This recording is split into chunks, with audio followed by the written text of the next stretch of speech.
Chapter 14 of the Book of Three, The Black Lake. That night, Medwin prepared a feast for the travelers. The disorder left by the breakfasting bears had been cleared away. The cottage was snug and neat, though even smaller than Cair Dallben. Taran could see that Medwin was indeed unused to entertaining human visitors. For his table was barely long enough to seat them all, and for chairs he had been obliged to make do with benches and milking stools. Medwin sat at the head of the table. The fawn had gone to sleep, but the wolves crouched at his feet and grinned happily. On the back of his chair perched a gigantic golden-plumed eagle, watching every movement with sharp, unblinking eyes. Fluter, though still apprehensive, did not allow his fear to affect his appetite. He ate enough for 3, without showing the least sign of becoming full. But when he asked for another portion of venison, Medwin gave a long chuckle and explained to the amazed Fluter that it was not meat at all, but vegetables prepared according to his own recipe. "Of course it is," Ilonwy told the bard. "You wouldn't expect him to cook his guests, would you? That would be like asking someone to dinner and then roasting him, really. I think bards are as muddled as assistant pig keepers. Neither one of you seems to think very clearly." As much as he welcomed the food and the chance to rest, Taran was silent through the meal, and continued so when he retired to his nest of straw. Until now, he had never imagined Hen Wen might not be alive. He had spoken again with Medwin, but the old man could give him no assurance. Wakeful, Taran left the burr and stood outside looking at the sky. In the clear air, the stars were blue-white, closer than he had ever seen them. He tried to turn his thoughts from Hen Wen. Reaching Cairdathel was the task he had undertaken, and that in itself would be difficult enough. An owl passed overhead, silent as ashes. The shadow appearing noiselessly beside him was Medwin. "Not asleep?" Medwin asked. "A restless night is no way to begin a journey." "It is a journey I am eager to end," Taran said. "There are many times when I fear I should not see Cair Dallben again." "It is not given to men to know the ends of their journeys," Medwin answered. "It may be that you will never return to the places dearest to you. But how can that matter if what you must do is right here and now?" "I think," Taran said longingly, "that if I knew I were not to see my home again, I would be happy to stay in this valley." "Your heart is young and unformed," Medwin said. "Yet, if I read it well, you are of the few I would welcome here. Indeed, you may stay if you choose. Surely you can entrust your task to your friends." "No," Taran said after a long pause. "I have taken it on myself through my own choice." "If that is so," Medwin said, "then you can give it up through your own choice." From all over the valley, it seemed to Taran there came voices urging him to remain. The hemlocks whispered of rest and peace. The lake spoke of sunlight lingering in the depths, the joy of otters at their games. He turned away. "No," he said quickly, "my decision was made long before this." "Then," Medwin answered gently, "so be it." He put a hand on Taran's brow. "I grant you all that you will allow me to grant. A night's sleep. Rest well." Taran remembered nothing of returning to the burr or falling asleep, but when he rose in the morning sunlight, refreshed and strengthened. Ilonwy and the bard had already finished their breakfast, and Taran was delighted to see that Gurgi had joined them. As Taran approached, Gurgi gave a yelp of joy and turned gleeful somersaults. "Oh, joy! Gurgi is ready for new walkings and stalkings, oh yes, and new seekings and peekings. Great lords have been kind to happy, jolly Gurgi. Taran noticed Medwin had not only healed the creature's leg, but had also given him a bath and good combing. Gurgi looked only half as twiggy and leafy as usual. In addition, as he saddled Malinger, Taran found that Medwin had packed the saddlebags with food, and had included warm cloaks for all of them. The old man called the travelers around him and seated himself on the ground.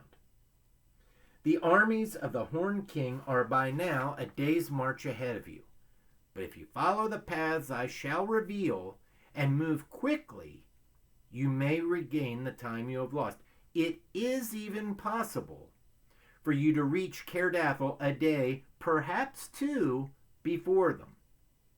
However, I warn you, the mountain ways are not easy. If you prefer, I shall set you out on the path on the Valley of Ystrad once again. Then we would be following the Horned King, Taran said, and there would be less chance of overtaking them, and much danger, too.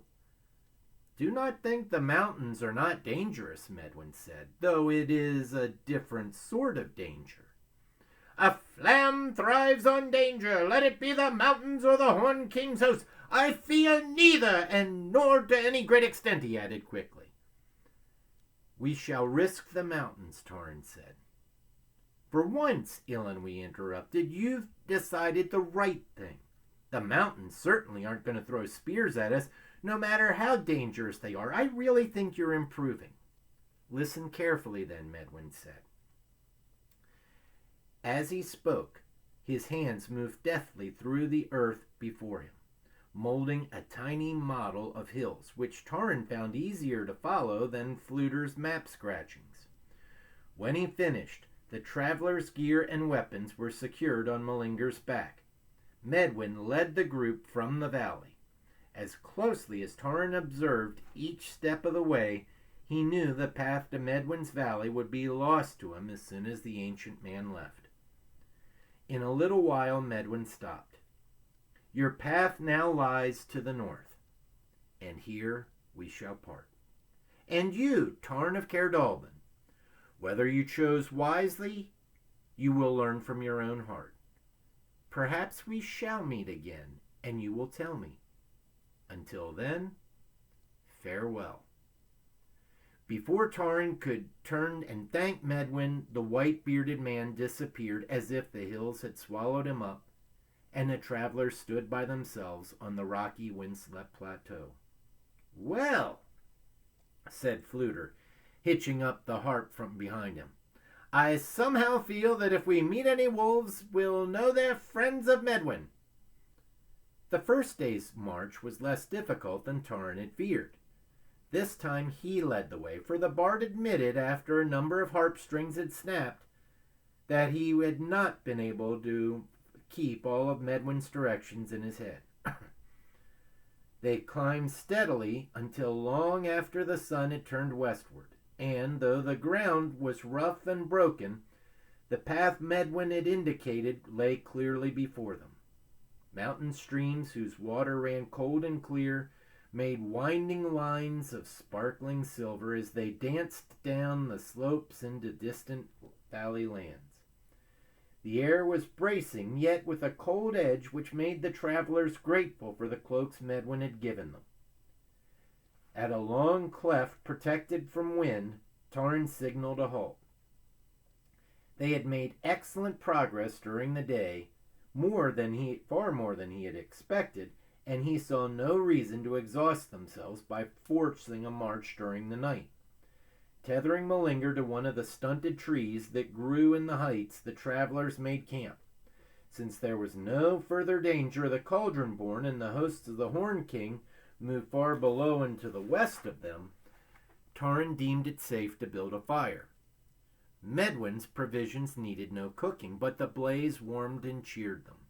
The night shadows drifted from the peaks, and Ilonwy lit her golden sphere and set it to a crevice on a vaulted rock. Gurgi, who had not uttered a single moan or groan during this part of the journey, perched on a boulder and began scratching himself luxuriously, although after Medwin's washing and combing, It was more of a habit than anything else. The bard, lean as ever, despite his huge amount he had eaten, repaired his harp strings. "You've been carrying that harp ever since I met you," Eilonwy said, "and you've never once played it. That's like telling somebody that you'd like to talk to them, but when you get ready to listen, they don't say anything." "You could hardly expect me to go strumming out airs while all those cauldron warriors were following us," Fluter said. "Somehow I didn't think it appropriate.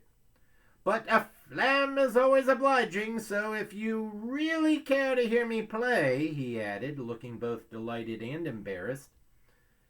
He cradled the instrument in one arm, and almost before his fingers touched the string, a gentle melody, as beautiful as the curve of the harp itself, lifted like a voice singing without words. To Taran's ear, the melody had its own words, weaving a supple thread among the rising notes. "Home, home," they sang, and beyond the words themselves, so fleeting that he could not be sure of them, were the fields and orchards of Cair Dallben, the gold afternoons of autumn, and the crisp winter mornings with pink sunlight on the snow. Then the harp fell silent. Fluter sat with his head bent close to the strings, a curious expression on his long face. "Well, that was a surprise," he said at last. "I had planned on playing something a little more lively, the sort of thing my war leader always enjoys. To put us in a bold frame of mind, you understand. The truth of the matter is," he admitted with a slight tone of discouragement, "I don't really know what's going to come out of it next. My fingers go along, but sometimes I think this harp plays itself." "Perhaps," said Fluter, "that's why Taliesin thought he was doing me a favor when he gave it to me. Because when I went up to the Council of Bards for my examination, I had an old pot that one of the minstrels had left behind, and I couldn't do more than pluck out a few chants. However, a flam never looks a gift horse in the mouth, or in this case I should say heart." "It was a sad tune," Eilonwy said. "But the odd thing about it is, you don't mind the sadness. It's like feeling better after you've had a good cry. It made me think of the sea again, though I haven't been there since I was a little girl." At this, Taran snorted, but Eilonwy paid him no attention. "The waves break beyond the cliffs and churn into foam. The farther out, as far as you can see, there are white crests. The white horses of Lear, they call them, but they're really only waves waiting their turn to roll in." "Strange," said the bard. "Personally, I was thinking of my own castle. It's small and drafty, but I would like to see it again. A person can't have enough wandering, you know, and it made me think I might even settle down again and be a respectable sort of king." "Cair Dallben is closer to my heart," Taran said. "When I left, I never gave it much thought. Now, I think of it a great deal." Gurgi, who had been listening silently, set up with a long howl. "Yes, yes. Soon, great warriors will all be back in halls, telling of their tales with laughings and chaffings. Then there will be the most fearsome forest again for poor Gurgi to put down his tender head with snoozings and snorings." "Gurgi," Taran said, "I promise to bring you to Cair Dallben if I ever get there myself. And if you like it, and Dallben agrees, you can stay there as long as you want." "What joy!" Gurgi cried. "Honest, toiling Gurgi extends thanks and best wishes. Oh yes, fond, obedient Gurgi will work hard. For now, obedient Gurgi had better sleep," Taran advised, "and so should we all.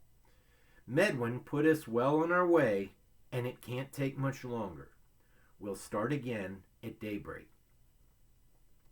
During the night, however, a gale rose, and by morning a drenching rain beat into the cliff. Instead of slacking, the wind gained force and screamed over the rocks, and it beat like a fist against the travelers' shelter. then pried with searching fingers as if to seize and dash them into the valley. They had set out nevertheless, holding their cloaks before their faces, and to make matters worse, the path broke off entirely and sheer cliffs loomed around them.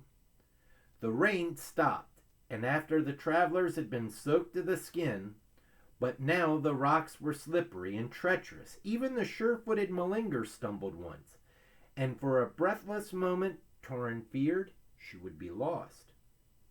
The mountain swung in a half circle around a lake black and sullen below threatening clouds. Torin halted at an outcropping of stone and pointed toward the hills on the far side of the lake. "According to what Medwin told us," he said to the bard, "we should make for that notch all the way over there. But I see no purpose in following the mountains when we can cut it straight across. The lake shore is flat, and at least while here it's practically impossible to climb." Fluter rubbed his pointed nose. "Even counting the time it would take us to go down and come back up again, I think we should save several hours. Yes, I definitely think it's worth trying." "Medwin didn't say a word about crossing valleys," Ilonwy put in. "He didn't say anything about cliffs like these," Torin answered. "They seem nothing to him. He's lived here for a long time. For us, it's something else again." "If you don't listen to what somebody tells you," Ilonwy remarked, "it's like putting your fingers in your ears and jumping down a well. Very well. For an assistant pigkeeper who's done very little traveling, you certainly seem to know a lot about it." "Who found the way out of the barrow?" Torin retorted. "It's decided. We should cross the valley." The descent was laborious, but once they reached the ground level, Torin felt all the more convinced they would save time. Holding Malinger's bridle, he led the group along the narrow shore. The lake reached closely to a base of hills, obliging Torin to splash through the shallows. The lake, he realized, was not black in reflection of the sky.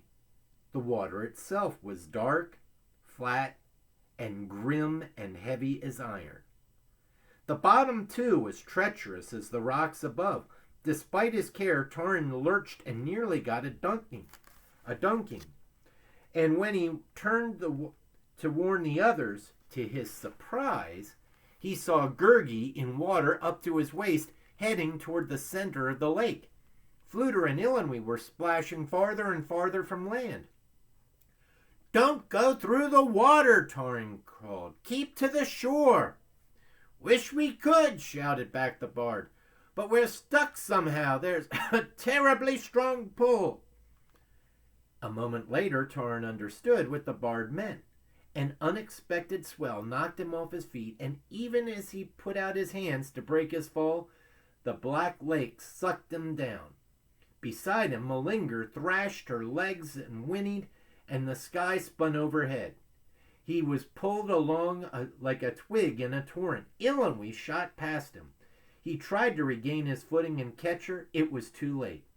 He skimmed and bobbed over the surface. The far shore would stop them, Torin thought, struggling to keep his head above the waves.